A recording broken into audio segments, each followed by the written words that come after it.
शिव पुराण का परिचय। सूत जी कहते हैं, साधु महात्माओं, आपने बहुत ही अच्छी बात पूछी है। आपका यह प्रश्न जो है ये तीनों लोगों को हित देने वाला है। मैं गुरुदेव व्यास का स्मरण करके आप लोगों के स्नेहवश इस विषय का वर्णन जरूर करूंगा। आप आदर पूर्वक सुने। सबसे उत्तम जो शिव पुराण है वह वेदांत का सार सर्वस्व है तथा वक्ता और श्रोता का समस्त पाप राशियों से उद्धार करने वाला है। इतना ही नहीं, वह परलोक में परमार्थ वस्तुओं को देने वाला है। कली की कल्मश राशि का विनाश करने वाला है। उसमें भगवान शिव के उत्तम यश का वर्णन है। ब्राह्मणों, धर्म, अर्थ, काम और मोक्ष, इन चारों पुरुषार्थों को देने वाला यह पुराण सदा ही अपने प्रभाव की दृष्टि से वृद्धि या विस्तार को प्राप्त हो रहा है। विप्रवरो, उस सर्वोत्तम शिव पुराण के अध्ययन मात्र से वे कलयुग के पापासक्त जीव श्रेष्ठतम गति को प्राप्त हो जाएंगे। कलयुग के महान उत्पात तभी तक जगत में निर्भय होकर विचरेंगे जब तक यहाँ शिव पुराण का उदय नहीं होगा। इसे वेद के तुल्य माना गया है। इस वेद कल्प पुराण का सबसे पहले भगवान शिव ही प्रणयन किया था। विद्वेश्वर संहिता, रुद्र संहिता, विनायक संहिता, उमा संहिता, मात्र संहिता, एकादश रुद्र संहिता, कैलाश संहिता, शत रुद्र संहिता, कोटि रुद्र संहिता, सहस्र कोटि रुद्र संहिता, वायवीय संहिता तथा धर्म संहिता, इस प्रकार इस पुराण के 12 भेद या खंड हैं। यह 12 संहिताएं अत्यंत पुण्यमयी मानी गई हैं। ब्राह्मणों, अब मैं उनके श्लोकों की संख्या बता रहा हूँ। आप लोग वह सब आदर पूर्वक सुने। विद्वेश्वर संहिता में 10,000 श्लोक हैं।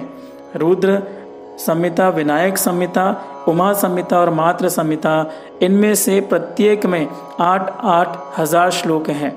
ब्राह्मणों, एकादश रुद्र संहिता में 13,000, कैलाश संहिता में 6,000, शतरुद्र संहिता में 3,000, कोटि रुद्र संहिता में 9,000 और सहस्र कोटि रुद्र संहिता में 11,000, वायवीय संहिता में 4,000 तथा धर्म संहिता में 12,000 श्लोक हैं।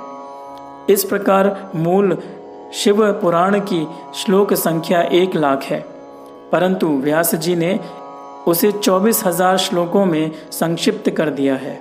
पुराण की क्रम संख्या के विचार से इस शिव पुराण का स्थान चौथा है। इसमें 7 संहिताएं हैं। पूर्व काल में भगवान शिव ने श्लोक संज्ञा की दृष्टि से 100 करोड़ श्लोकों का एक ही पुराण ग्रंथ ग्रथित किया था। सृष्टि के आदि में निर्मित हुआ वह पुराण साहित्य अत्यंत विस्तृत था। फिर द्वापर आदि युगों में द्वैपायन यानी कि व्यास आदि महर्षियों ने जब पुराण का 18 भागों में विभाजन कर दिया, उस समय संपूर्ण पुराणों का संक्षिप्त स्वरूप केवल 4 लाख श्लोकों का ही रह गया। उस समय उन्होंने शिव पुराण का 24,000 श्लोकों में प्रतिपादन किया। यही इसके श्लोकों की संख्या है। यह वेद तुल्य पुराण 7 संहिताओं में बटा हुआ है। इसकी पहली संहिता का नाम विद्वेश्वर संहिता है। दूसरी संहिता जो है वो रुद्र संहिता समझनी चाहिए। तीसरी का नाम शतरुद्र संहिता, चौथी का नाम कोटि रुद्र संहिता, पांचवी का नाम उमा संहिता, छठी का नाम कैलाश संहिता और 7वीं का नाम वायवीय संहिता है। इस प्रकार ये 7 संहिताएं मानी गई हैं। इन 7 संहिताओं से युक्त दिव्य शिव पुराण वेद के तुल्य प्रमाणिक तथा सबसे उत्कृष्ट गति प्रदान करने वाला है। यह निर्मल शिव पुराण भगवान शिव के द्वारा ही प्रतिपादित है। इसे शैव शिरोमणि भगवान व्यास ने संक्षेप से संकलित किया है। यह समस्त जीव समुदाय के लिए उपकारक, त्रिविध तापों का नाश करने वाला, तुलना रहित एवं सत्पुरुषों को कल्याण प्रदान करने वाला है। इसमें वेदांत विज्ञान में प्रधान तथा निष्कपट यानी कि निष्काम धर्म का प्रतिपादन किया गया है।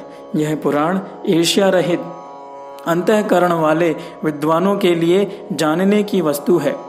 इसमें श्रेष्ठ मंत्र समूहों का संकलन है तथा धर्म, अर्थ और काम, इस त्रिवर्ग की प्राप्ति के साधन का इसमें वर्णन है। यह उत्तम शिव पुराण समस्त पुराणों में श्रेष्ठ है। वेद वेदांत में वेद्य रूप से विलसित परम वस्तु परमात्मा का इसमें गान किया गया है। जो बड़े आदर से इसे पढ़ता है और सुनता है वह भगवान शिव का प्रिय होकर परम गति को प्राप्त कर लेता है।